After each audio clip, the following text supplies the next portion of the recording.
enjoyed the sessions thus far.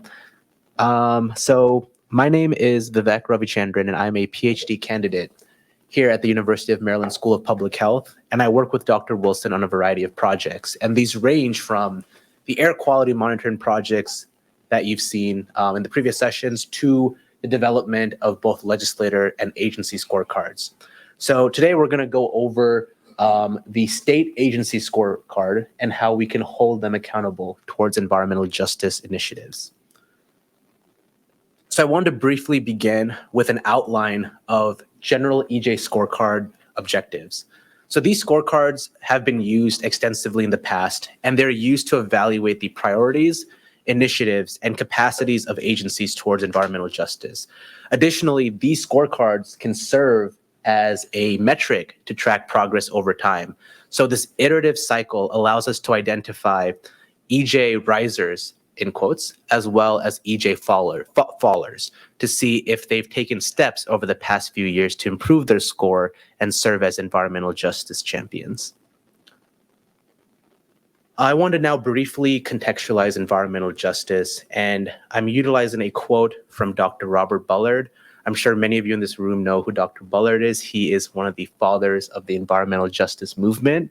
So while EJ refers to the principle that all people and communities have a right to equal protection and enforcement of environmental laws and regulations, we still see that pollution levels in America follow social demographic lines.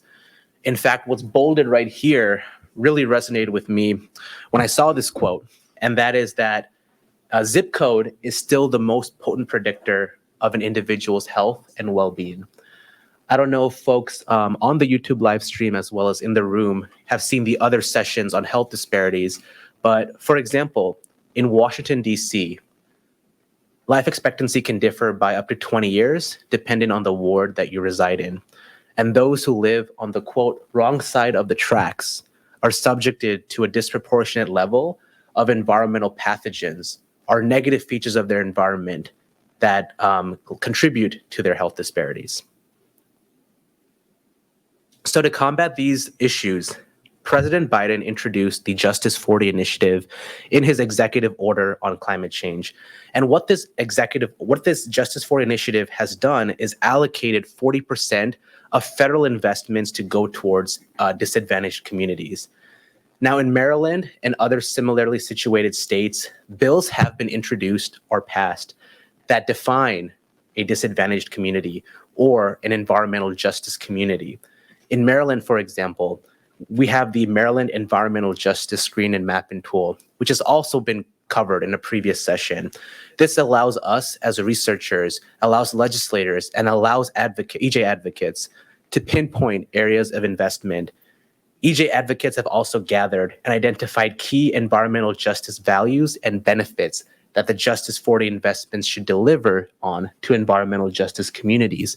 And these fall under these four categories: pollution reduction, climate justice and resilience, a just transition, as well as allowing community members to speak for themselves. The last bullet point really hones in on one of the core tenets of environmental justice, which is meaningful involvement of community members across the policy stream. So this workshop, again, is not just going over our scorecard, but also what you can do to create your own and what criteria are involved. When crafting a scorecard, you don't want to reinvent the wheel, but maybe fine-tune that wheel a little bit. So you want to see what's already been done, both at the federal as well as the state level. In this case, WEJAC, I'm sure many of you are familiar with the White House Environmental Justice Advisory Council, has provided recommendations for an EJ scorecard for federal agencies. They scored 24 agencies based on select criteria. You can scale this down, WEJAC's recommendations down to the state and even county level. You can score your county health department, your county environmental agency, and your county department of planning. This has already been done for the state of California and here at SIEGE for the state of Maryland. When I use acronyms, it's a little bit unfortunate that SIEGE sounds very similar to siege. So when I say SIEGE, I'm just going to point to myself for the rest of the presentation. So WEJAC scorecard, as I mentioned, examined 24 federal agencies. These included the California Department of Agriculture, the Department of Energy, and many others. And they looked at the EJ work and initiatives that were undertaken from 2021 to 2022. In this case, the U.S. General Services Administration. This was for the federal agencies, not California. Excuse me. The U.S. General Services Administration, or GSA, and the Department of Energy had the highest scores. And below are a couple initiatives that they had undertaken. The GSA had created a Green Building Advisory Committee, and the Department of Energy had allocated $22 billion for funding opportunities for the electrification of tribal government buildings, as well as community revitalization. The CEJA, not us, California Environmental Justice Alliance, looked at 5 state agencies at a time. I hope folks can see the scores up here and on the stream. And they did so based on previous engagement. So they only scored agencies they had previously engaged. And as you can see, the scores are not too promising. And we saw that the department, the Air Resources Board was the only one that proved to be an EJ riser. In fact, compared to 2019, 2 of the agency scores were much lower. And this is extremely problematic, especially during a time when the COVID pandemic was at its peak. And so here is our CEJAs, our scorecard from 2019 to 2021. Similar to CEJA's scorecard for California, the scores here were also not too hot. We had conversations with the select agencies here who would then provide additional material to us, and we were able to revise their scores. So we gave them an opportunity to improve their transparency, provide additional materials about their efforts, and we updated their scores. But even then, the scores were not too good. Most of the agencies had a failing grade, similar to what we saw in California, and the strongest EJ efforts belonged to the Maryland Department of the Environment and the Department of Natural Resources. Some of your questions might be, why do these agencies score the highest? Well, we've partnered with the Maryland Department of the Environment on various air quality efforts and EJ initiatives. We've partnered with the Department of Natural Resources to create the EJ screen, as well as other mapping tools. And they made these products accessible, and they had EJ written into their mission statement online as well. So what specifically now should an EJ scorecard track? Well, you want to look at health outcomes. You want to look at all the elements that are included within the Justice 40 initiative, as well as WEJAC's recommendations. So you want to focus on a just energy transition, transportation equity, amongst other categories. You want to be able to track these investments and benefits and look for terms such as racial and income-based equity. And this is all based, again, on the WEJAC's recommendations. All right, so without further ado, I'm going to get into our methodology. So when developing an agency scorecard, you want to identify which specific agencies you want to score. For California, all the agencies selected had previously been engaged. For us at CEJ, we looked at all relevant agencies. So the Maryland Department of the Environment, Department of Natural Resources, etc. And for other agencies, we did not have initial contacts. This was our first time really engaging these agencies. And a lot of these agencies have actually been present here at our symposium. So it's been nice to kind of interact with them, whether it's through qualitative means such as semi-structured interviews, focus groups, or just communication over email, just to have a conversation. And all of this should be done a priority. So you want to develop your scoring criteria, and we'll talk about this more in the next slides. You want to develop a point system for scoring. So what allows an agency to score well versus not. You want that to be written down. You want to have documentation of that, and you want to develop quality control guidelines. So what we did at CEJ is we had multiple team members score the agencies, And then we spoke to Dr. Wilson, who provided his expertise as well. And so this was the scoring criteria for our scorecard. And as you can see, there were 10 bullet points. So the first looks at a form of connection with the community. So I've kind of bolded the main takeaways here. Is there a main point of contact? Is there an EJ officer? The second point looked at a One Health approach. So protecting the physical environment, humans, trees, our habitat, our ecosystem. The third bullet point looks at protecting those who have been impacted historically by environmental racism, both workers as well as communities. And then resources, health education opportunities, proactiveness in their EJ work. So we're not just looking for agencies who are meeting the bare minimum, but who have gone above and beyond and have had authentic community engagement efforts. And I have a few others that I won't necessarily run through, but have they been using resources to identify EJ communities? So this involves various mapping tools such as EJ Screen and the CDC's new mapper. And so this was the point system that we used. And I want to first start by just thanking a couple of our interns through the EJ Summer Scholars Program for helping create this scoring criteria and more in the acknowledgments section. But as you can see, in order to score a 5 for each category, which was the full points, they had to center their mission on EJ or use related language, and they had to have extensive information available on the work that they're currently doing. And yes, to receive a 0, they would really have to try hard to not include this information. So if this is the first iteration of your organization scorecard, then we really want you to give agencies an opportunity to improve their score, because we had initially, from my experience, received backlash from our previous scorecard in 2019, the first one, because agencies saw that they scored so poorly, but they were really upset when this information went public.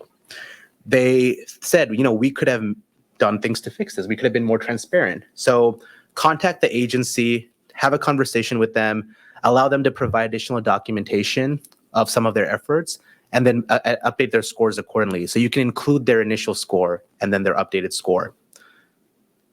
In the future, though, once you create your scorecard, and it's an iterative process, each subsequent score should be final, because they've already been contacted. They already have the heads up. The information's public, news, press releases, etc. So the first scorecard, to summarize, give an opportunity to improve their score.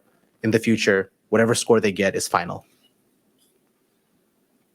And when you're publishing information, producing charts, we want you to produce a trend line so you can, again, identify the EJ risers and fallers over time, and give a quick summary in your report about the strengths and weaknesses.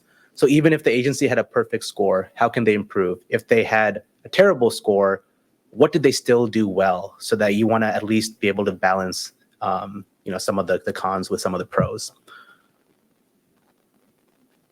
So that was a quick overview on the methodology behind our scorecard. And now I'm going to jump into some of our findings from our recent 2023 agency scorecard. So these were the agencies that were scored, and these are the same agencies that we had scored in 2019 that I produced some results on earlier in my slide deck. So again, Housing, Department of Health, Energy Administration, Natural Resources, Ag, Planning. So these are all agencies, again, that have been contacted, know that there's a scorecard out there, have taken efforts to improve, and are now actually speaking at our symposium. So we are engaging them through this symposium as well. And so this is the overall scoring. I'm gonna just leave this up for a few seconds for you to assess. And I wanna make this a little bit interactive.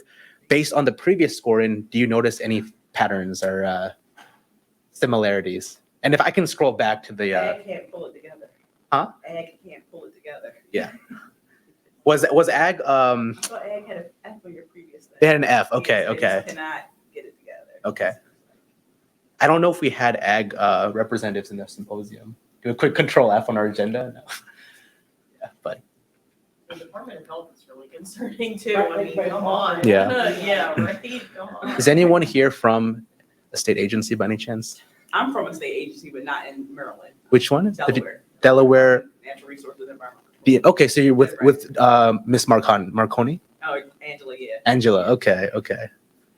We haven't done a scorecard for Delaware, but I think it would be nice to see a Mid-Atlantic wide view.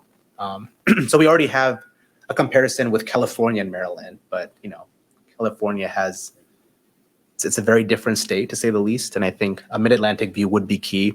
When did you score this? Like, what time, like, what month did you do this and finalize it? This was very recent. Okay. So this was, yeah. It's like now, in Maryland, we have new governor, we have all these new secretaries, there's all this stuff happening. And, Definitely. It's like now they're almost a year into most of their appointments, depending on the Yeah. people.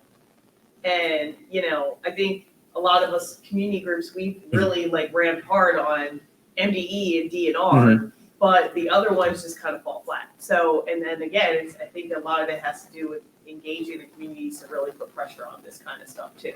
Which, in the grand scheme of Maryland, it's usually MDE and DNR And- that are making decisions and stuff like that really affect, and then all of the other kind of stuff, like you would expect like the health department to have a higher score, but no one's keeping tabs on them. Not as much because we don't do like real epidemiology studies. Right. Health impact assessments. The agencies don't communicate with each other Right. unless it's like some multi-agency. Right, like a commission, like a EJ commission, yeah. Yeah. We oh, sorry, ma'am, go ahead. No, you're good. Okay. So we have a partnership with some of these organizations, but we don't have like a joint partnership with all of them together. We've worked with the Department of Health actually on the environmental public health tracker, and we're pretty close with Dr. Cliff Mitchell, who's the director of that program. So it was a little bit stunning for me as well to see that. That's one of my takeaways from this slide. The other one being that DNR and the Department of the Environment maintained their effort as EJ champions. It does seem like they kind of remain steady, but haven't taken that extra step, but they currently are. So this could definitely change, within the next few months. But this scorecard was indeed finalized, I would say, in the last couple months or so. Okay. So it's very recent. Yes, ma'am. But one thing, I don't know Maryland, but the thing is that I personally think that like this thing with the health department is just ridiculous. But they all feed into each other. But it's like you have like in Delaware we're DENREC and it's DELDOT. Yes. But it's like aren't we all doing like we're all doing different things in a community, and I think that a lot of pressure comes to DENREC. But I'm like, what about the health department? Yeah. What about transportation? Because some of these other decisions planning, Exactly. so before it even gets to natural resources or the environment, like something happened at planning to even get it there. And so I think that sometimes the pressure needs to be across state agencies because people can see environment and natural resources, but it's like nobody's thinking about the role of planning. Or Definitely. the health department. And I think sometimes when folks are concerned about their air, everyone goes to the Department of the Environment in Maryland, and it's like, okay, what's going on when the Department of Transportation again and other agencies have their responsibilities. So The other thing too, a lot of these agencies that are failing still have Hogan appointees. okay, staff that's in a lot of their. I know, didn't which know is that. Interesting. That's- A lot of like the staffers and stuff, like they might have obviously secretaries that are new and they're getting the swing of things, but all of the staff just underneath the secretary are all Hogan, Right. That's have been in since. that would be really good to know which ones specifically. Yeah, like so. I can tell you ag, Okay. planning, Okay. energy administration, Oh wow. public Okay. service commission. Yeah, that's really useful information to like look at that sort of cross tabulation. And I know with the transition. Right, and so Yeah, they don't change, They've like, all been. they just wait for the next administration. I'm sorry. Yeah. Oh no. It's like if you're working at these state agencies, you've been working there 15, 20, however many years, and like you're just doing your job because like at the top is going to change, Mhm. but it's like really, is it really going to trickle down to the way that you're executing your work, maybe not, because like you might even be disconnected from the cabinet secretary or whatever their initiative. So it's like, this is like kind of, I mean, there's the stuff that the policies, but it's like, what is the workforce doing? Like, it's like two different things that are happening. Yeah, and we have a larger report. So this is just like a summary slide deck, but we have a larger report on the strengths and weaknesses, a description of what's going on. And I definitely think before we make that publicly accessible on our Siege website, the information about Governor Hogan's appointees, I would love to try to integrate that too. So I really appreciate that. And I know with Governor Westmore's transition team, especially with the climate team, Dr. Wilson's on that committee. And we also have representatives, I believe, Chris Hoagland from MDE and a couple other agencies, but again, maybe not represented fully by the others. So that's really interesting. Any other questions or comments? I have lots of thoughts, but Okay. Did you have more slides you wanted to get through? I do. I actually. Derailed your thing. No, this is good. This is good. I prefer this. So, this is a very relatively short presentation, and I wanted to have it be more like a workshop like this. So this is great. This is just some information about what MDE does. I'm sure you already know, and why they received the score that they did. So I hope that this kind of gets into some of your questions or thoughts, but feel free to ask away, for sure. Yeah, I mean, I guess as a theory of change, scorecards can be really valuable. I think about like LCV scorecard or Legal conservation, or that kind of accountability. But the scorecards that I think about that have been the most successful, they at least have some A's in them, right? Like at least some people or organizations are meeting the bar, and then you can always move the bar up later. Right. But I wonder just kind of what the theory of change is, and like having nobody meet the bar. Right. And I could see for these agencies, like ag or planning, we're asking them to do something totally different than what they've been told to do before, right? Definitely. And we need to change. I'm not defending the status quo at all, but like, imagine like you're taking a class and like on your science, and then you've been studying for life science, that's what it's about, and then all of a sudden like, no, you do geology. It's like, you get an F on that. That isn't for me. Is that it's not fair. Like at some point, like people at agencies are people. Right? Exactly. So, I agree. Motivating them, telling them ahead of time, and getting that feedback and like just giving room to change. So I wonder like how you're dealing with like the feedback from those agencies that are failing, they suck. There were agencies that didn't really get back to us. So we reached out to all of them, and only a few reached back out to us. I think Public Service Commission and a couple others. So it's just possible that, they're also super busy. It's possible that they didn't respond to us, but then they saw our scorecard and they saw the news reports and they're like, wait, what is this? Like, why are we scoring so terribly? And I think you're right. Like maybe with that bar being so high, like Dr. Wilson's a very ambitious EJ scholar and advocate. So his bar is always going to be up there. But I think having a way to like maybe measure their progress, like at least showing that they've improved, even if it's like small steps and into uncharted waters, I think would still be a good step. So seeing that percent change versus just, you scored a D, or like we don't want this to just be the only chart that's out there. Like you failed, maybe showing their percent change as the main chart. Or even getting buy-in of like what they can do in this space, right? Because it's not going to be the same for each one. Because environment and natural resources, I'm not surprising. That is really the perspective I think that these criteria are coming from, right? Of course, It can mean different things. So I don't know. This is just unsolicited advice, I guess. But getting more feedback from agencies and more buy-in, to me, in my agency experience at the federal level, will lead to faster change. Thank you. And this, I used to teach middle school, and you don't fail. I taught social media. You don't ever fail. And if you fail them, and they have zero, if you give a kid a bunch of zeros, they're never going to be able to. They could get A's, and then they're still like at a D or a C, despite all the effort. So it kind of is like demotivating. Like I see what you're saying. So it's like, what is the but you also don't want the bar to be down here. It's like, okay, we put out a DEI statement. Look at us. We don't want that either. Yeah. But so it's like it has to be, something meaningful, but kind of bring them along rather than saying, like you said, you suck. Yeah, and CJA's, we followed CJA's grading scale. So a perfect score in a category would be an A.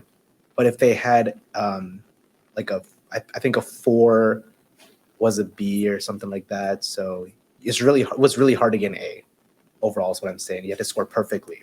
Even a 4.9 would be a B. And we are, like I said, the next steps are to conduct these semi-structured interviews and focus groups.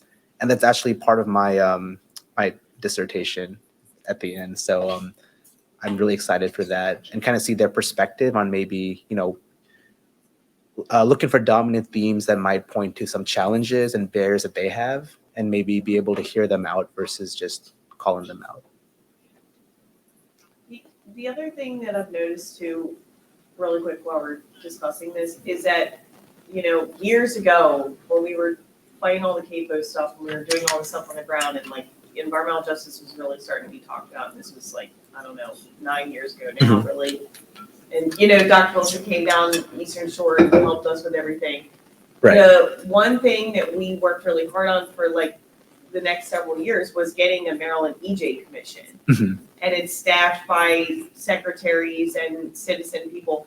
Well, I've been looking at their stuff online and like they haven't really been doing a whole lot within the last and I know COVID put a damper on a lot of it, but they're like having these little luncheons and doing like kind of, and I'm like, I was talking to Maria about this. I was like, we really need to ramp this up again because they can help Siege really put the pressure on these agencies to talk to each other and collaborate and do better, because it's like, you have 2 agencies that are doing pretty well and all the other ones are like, just not even, they might not be trying just because, it seems unattainable and, politics. But I'm like, that EJ commission that we have is like really, really important. And I've just kind of noticed it's kind of fallen by the wayside. Like half the people don't even participate in all the meetings. And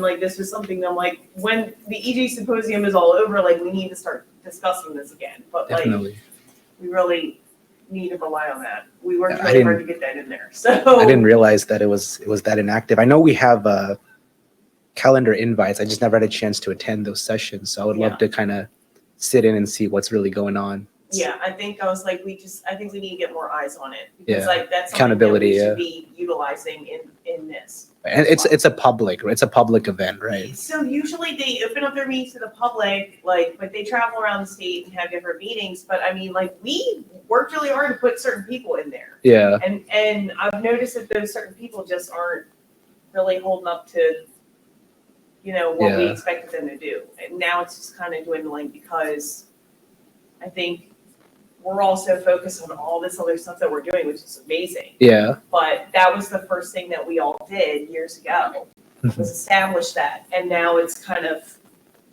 just there, You know what I mean? And I'm like, they're the ones that should be putting the pressure too and helping you get this done.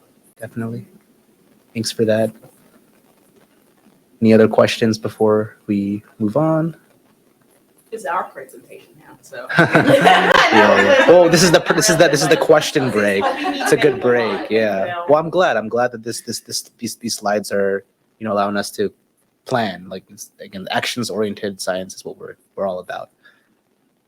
But so these are some strengths for DNR. Again, prove it that focus on DI initiatives. And I know we talked about the bar and how like it shouldn't just be like, oh, we have this statement here, bam. But I do want to point out these are some of the positives of DNR. But yeah, so like the park equity tool, making this information open and transparent so users can access it, was one of their biggest strengths as well. And they offer up to date than the other agencies. So that's good. They're very active on the EJ front. They don't just have documents up there and they're like, oh, here's an environmental justice section of our website, and then leave it there.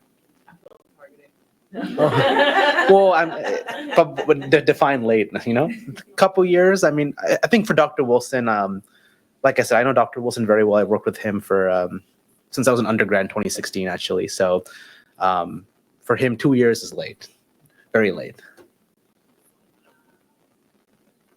And so this is the Department of Housing and Community Development. And for none of the criterion did they score above a 1.5. So they pretty much kind of failed throughout, if that makes sense. And even though this is an agency that has a commitment towards community development, which is in their name, it seemed that little care was put into the environmental health of those communities. And this was a statement that was actually written by one of my students. It says that the department does not appear to be a long-term plan for environmental justice, and therefore you see a score of a 0.65. No language on EJ, ARF-related concepts on their website as well through a thorough search. And again, we had 2 reviewers look through this, and then Dr. Wilson would also, confirm this information. Go back to that just for a Yes. I think when I heard about the scorecard last year too, there was definitely the no data thing that tanks their scores. But then also, the agency website information, concepts and like keywords. For me personally, I care less about that than I do about the actual work. Yeah. And so is there any kind of like looking beneath the surface there of like, community development and housing does have some intrinsic equity work in it, right? And so if they made progress on affordable housing for redline communities, for example, even if they don't have like EJ in their language, that would be progress. So how much is it about the language and using those or the same metrics, and how much of it is like really looking at what the agency's mission is doing and how they can improve equity with it? Right. And I think this scorecard was very much more so, I guess, on the surface level.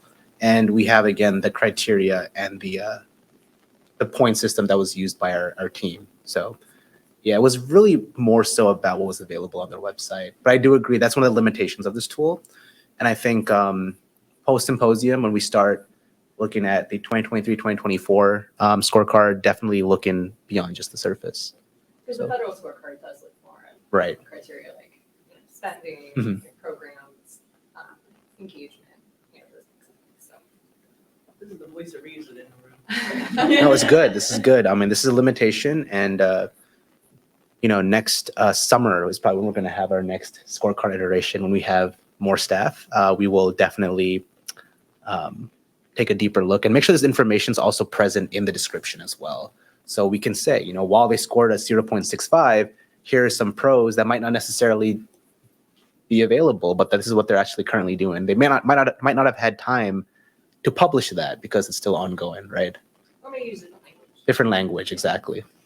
Now that you have the voice of reason in here, it's making me think of like our efforts. So some of our stuff, I came to this workshop because I'm like, oh, I want to do a scorecard for us. But some things we would still fail because of the stuff that's happening internally. So most of the stuff that we're doing is really organizational readiness, because it's one thing to say all this stuff, but if you don't have a process internally for staff to actually pull the trigger, then nothing's going to happen, especially when you have staff that's been there 20, 30, people's been doing it the way that they've been doing it, and you're saying, we're going to do it this way. So like you can't see that from the outside. Like, so you can't see all the internal trainings, all the meetings and and the policies and the expectations and all the stuff that's in people's performance where nobody can see that. Or like barriers that like don't let them really, So because there's no way to daylight that at this moment for the public. We have an AG website, so we're going to talk. And that's where I think that's definitely where I got 3,000 unread emails though. That's definitely where, again, the qualitative side, like bringing in the interviewing staff, agency staff, I think would really elucidate that too. Because again, as part of my dissertation, and it's not towards the EJ scorecard, but for another project, but still same concept applies. It's just like, what are the barriers, or like why are they scored so low? Maybe there's something that we're not really that's been confounding the scores, like you've all mentioned so far, all the voices of reason. But I really appreciate the feedback, of course. Like, this is a workshop, so I like that it's engaging, and like that you're pointing out the limitations, and then we can work to make a better scorecard system for the region. So these are the average scores across the agencies by criterion. And of course, as we can see, criterion 3, which is the prioritization of EJ communities, criterion 5, which is proactiveness, and criterion 8, which is use and methods to identify EJ communities, were all tied for the highest scores, albeit not that high. But again, this is all aggregated of a 2.89. So it seems like the agencies are in fact using the mapping tools that we've developed, which is really great, that interagency collaboration. But the lowest score in criterion was 2, which is the protection and repair of the environment using a One Health approach. But I also think that this criterion might also be incredibly specific. So certain agencies might have that as part of their mission statement, but others don't really, like their mission isn't necessarily to have that One Health approach, if that makes sense. And then these are the roll-in averages for all the agencies. I apologize for the acronyms, but I think after talking about them enough, we kind of know which one's which. And this is the progress made from 2019 to present day. So we can see that a lot of those agencies that were scoring pretty poorly in 2020, it's interesting. A lot of these agencies dipped right during the peak of COVID, and then you see that upward swing. So even though the Department of Ag and the Energy Administration, they were almost at zero, they made some very significant progress in the past couple years. But they still got an F. Ag. Was it ag? I'm saying, like you're saying, Yeah, they still got an F, Yeah. but they were, but what I'm saying is they still made progress. So they've been improving, even though it's incremental, and that's what we're trying to kind of gauge. What's the reason it's saying? Because we would have never known that, because I thought they Yeah. were trash. Yeah. So, but in our report, we have the full description of their process over time. So we have more charts and more figures that kind of elucidate that.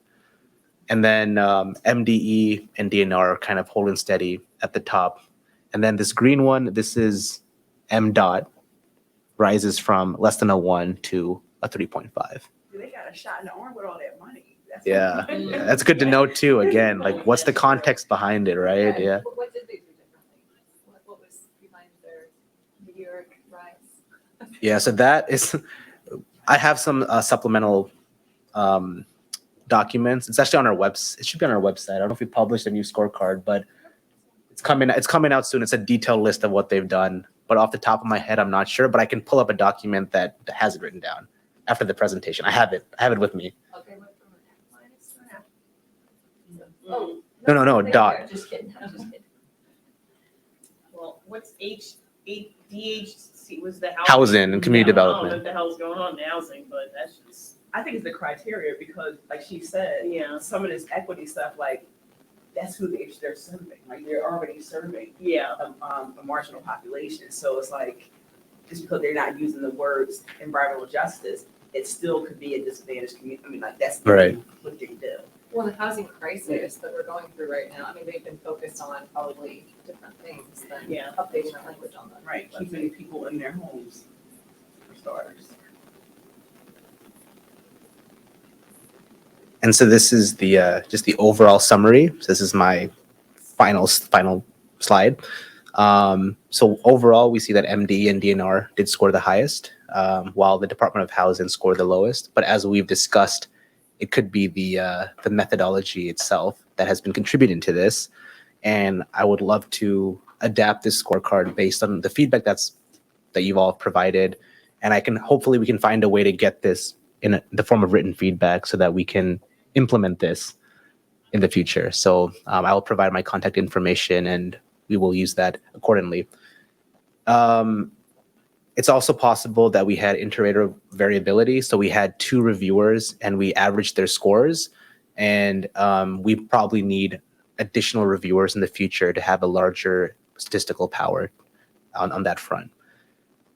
And the lowest criterion, as we saw, was the One Health approach. But again, as we've talked about, that could have been baked into the terminology or the methodology itself.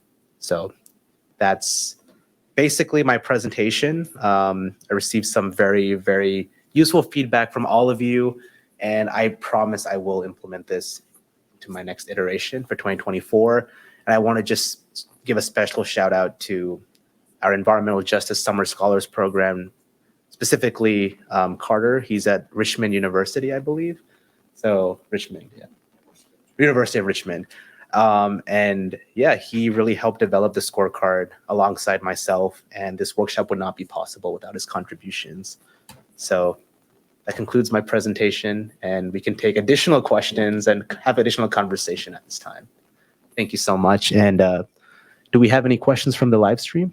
We have, Fred had just made a comment. Okay. These charts are not personal. If an entire department is not meeting the mark, they aren't meeting the mark. We can't compare that to education. They have an opportunity to improve, just like any other evaluation, but this is a great representation of what we see locally based on each department. Could you say that one more time? I'm going to give you the mic. Hope it doesn't. Here you go. Just read one more time. Fred made a comment in regards to these charts are not personal. If an entire department is not meeting the mark, they aren't meeting the mark. We cannot compare that to education. They have the opportunity to improve just like any other evaluation, but this is just a great representation of what we see locally based on each department.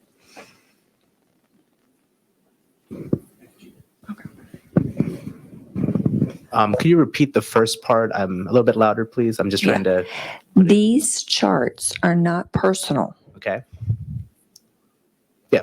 Can continue. Just keep If the statement. an entire department is not meeting the mark, they aren't meeting the mark, Okay. which is a very good, very good comment he mentioned, because they're not meeting the mark, as we can see. Yeah. I mean, we also talked about why that's the case too. So it's possible that they could be meeting the mark, but we might have missed it. So there could be misclassification bias in this chart, in these charts as well. Yes. I said I was going to say, but I just can't help myself. But I just wanted to say that I think that two things can be true, right? So there are, not to say that we know that state agencies have problems, right? And so sometimes they hit it, sometimes they don't, sometimes whatever it is they're supposed to be doing, housing, roads, farming, whatever, like they can mess up. But I think that what I heard Voice of Reason say, and what I was saying, is that is making sure that the mark makes sense, right? So it's like they cannot hit the mark of whatever what it is, but it's like, is this the right mark to judge them at? And then like you put this out to the public, and then it's like, I'm like, ag sucks, but ag is making incremental changes. They're making some improvement, and so I think that those are things to consider, like particularly from an academic perspective, that whatever your research methodology is, and you have to be able to kind of hang your hat on that. And so there's some adjustment that needs to be made with this. And so, that's for this to be published or whatever the case may be, like, really does this meet that test? And so like it's being put out to the public, and we already kind of have this, there's some things that kind of need a second look. And so we can't really say that they're not, and I'm not trying to defend Maryland state agencies.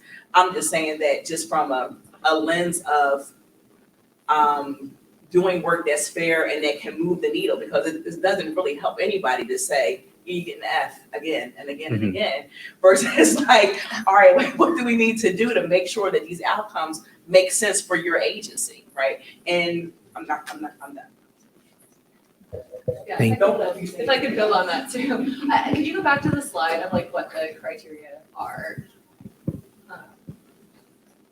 Yeah, so some of these are outcome based, but they're mainly, I think, process based. And of course, process is important. But the outcomes of like whether or not Maryland as a state is improving racial equity criteria is like decreasing racial health disparities, increasing economic opportunity for marginalized community. Those, I think, are not necessarily captured here, right? And so like at some point, like the outcomes really matter, not just what's on a website. And so I guess that's my fear, that like the mark that's not being met is from doing an assessment from the outside of what you're able to see, but that's not necessarily what's really happening or how people are really experiencing what the agencies are doing. And of course, the agencies have to improve across the board, but I'm not Right. sure that this is really measuring real. No, and I think what the DC Office of Health has done is they've included in their executive summary key points, and one of which is have asthma rates gone down, have the disparities been mitigated. So I think definitely including that information, at least in our report, would have that outcome measurement. But yeah, what you said, this is mostly process. Any other questions from the live stream? That was it. No questions? Any other comments? And also talk after we close you can close the live stream so you won't feel pressured to stay quiet or anything. I have a question. Yes. About the last one, number 10, is it prioritize diversity among staff? Is that based on like statistics of staff diversity? Yeah, I think for this one, I'm trying to remember because our staff assessed this. I believe they would look at the.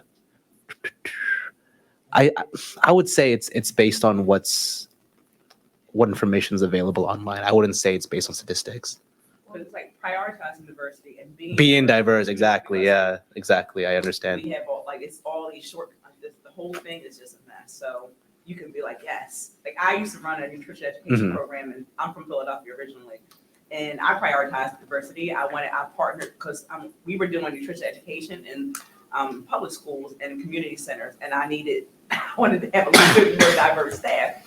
Reaching out to HBCU alumni, all these different things, but also I needed people that were like nutrition educators. So it's like the people that were majoring those things, like they just did not exist. I did not get the applications. I worked at the University of Pennsylvania. I would get 300 applications, and maybe 2 people might be diverse.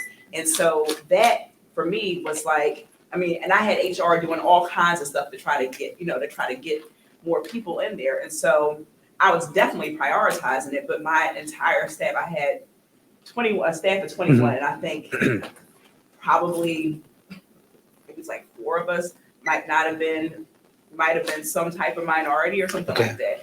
And that was not for lack of trying and prioritizing. So, I don't know what kind of data is available about, the demographics of public workers, but I said I wasn't going to talk. Yeah. Stop talking, but you're making me talk. Yeah, now looking back, it was definitely more on the outside, just like the prioritization versus the actual statistics. Because I'm thinking back to my conversations with our team and our scholars, so they didn't do a deeper dive.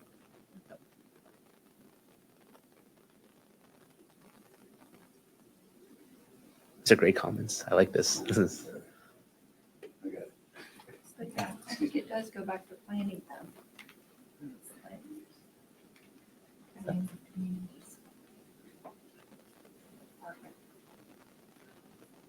Yeah.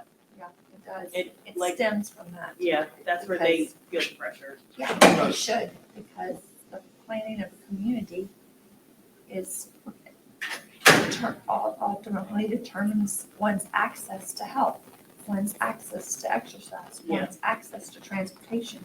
They all encompass one another, so, and that mitigates diseases, like just for example, Ward 7 and 8 in Washington DC, for those of you not familiar with that area, it's Ward 7 and 8 in DC per capita. It makes the US look like an undeveloped country because their maternal mortality and morbidity rates are so high among African American women right now. That is what's making the country, USA, look like an undeveloped country. But now, George Washington University and Howard University came into a partnership, and they were building a hospital there. Because there was no hospital, and Ward 7 and 8 were kind of separated by the Anacostia River. So that was the problem. Even though you live in DC, there's 8 wards in DC. It takes time to get from Ward 8 to Ward 1 or Ward wherever, to the other side. But people don't realize that. And it takes money too. Metro's not free. Yeah. So, But I think that's what the United States are just across cities and in rural areas across the nation, Yeah. our stats are on par with the developing world in terms of access to healthcare, maternal infant mortality rate, anything like with that UN Human Development Index. Like Mhm. it really sucks to be in a city, a poor Black city, or a rural area, because you're going to have the same thing. You can kind of compare that and look at sub-Saharan Africa, and you're like, Mhm. wait a minute, like where are we Yeah. in terms of education, everything? So but that goes back to all of these structural patterns, right? These problems that we have. Yeah, it goes back to the same. Well, it's all- We can turn the live stream. I think our viewers don't have any more questions. No more questions. Okay, we can turn the live stream off. I want to just thank the viewers on YouTube for tuning in and Facebook Live.